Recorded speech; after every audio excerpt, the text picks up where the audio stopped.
I don't really remember much of that day itself.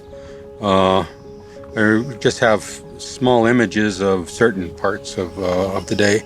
You run down there and you see him laying on the ground. Yeah. I don't know if I was in shock. The Grassy Lakes hike. It's about 7 kilometers, and it's not a real strenuous hike. Well, we went on a Saturday morning, and we went to Canmore to do this hike with family. And then on the way out, friends of ours said that there was a man that had been found unconscious on the side of the road. I didn't even have a glimpse of, I didn't feel bad, I didn't feel strained or anything.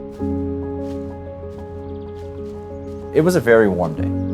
You would think someone maybe passed out, had become unconscious, maybe they hadn't eaten and their blood sugar was a little low. But when we saw Daryl, he was blue. There was absolutely no question. He looked very much not alive. There were several people gathered around trying to figure out the best thing to do. First of all, does he have any vital signs? Are there vital signs present? And so my wife and I identified ourselves as physicians. I didn't know if he was going to make it or not. And then we began the process of resuscitation, basically doing CPR right away as fast as we could. And we kept it going 20 to 30 minutes. This guy got up and said, he's doing way better, his colors come back. Then the ambulance came, they had to defibrillate him 3 times to get his heart going. They got him stabilized into the ambulance. Is this survivable? So yes, you've returned his heart function back to normal, but what about the rest of the organs? So my immediate concern was, well, we were down a long time, no heart function and just CPR. You're worried about how the brain's gonna function, essentially brain damage. I showed up early on Monday morning at our rounds with our team. One of the cardiac surgeons who I work with told me that yesterday he had seen a person in consultation who had had a cardiac arrest this past weekend while he was hiking, and the cardiac surgeon said that he had multiple blockages. So I went up to the CCU to see him.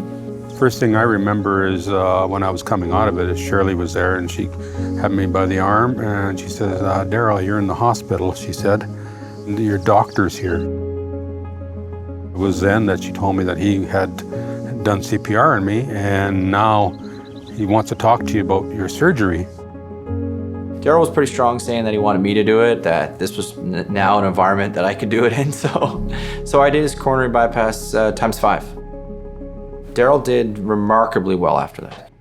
I just looked at him and gave him the thumbs up, kind of like, because, yeah, he'd pretty much saved my life twice, yeah.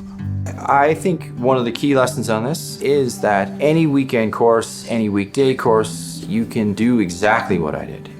Pushing of that heart to push the blood up to the brain for any length of time can be beneficial. I mean, yes, we did it for 20 minutes to 30 minutes. Someone else could have done it for 20 to 30 minutes. It was like everything went just tickety-boo.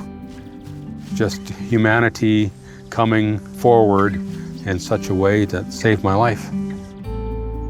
You never know in these events. 20 minutes, presumably of no oxygen to the brain, just straight CPR, in this situation worked, and Daryl's gonna benefit from that. So 1, I would say never give up. 2, there's a lot to gain from just knowing basic CPR and what can you do to help.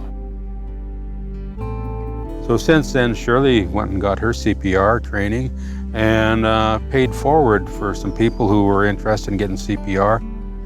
Here I am alive because of CPR. We had some friends, we're gonna get CPR too. So I said, yeah, I'm gonna pay for that for you. Let's pay forward because you'll save somebody, you could save somebody else's life.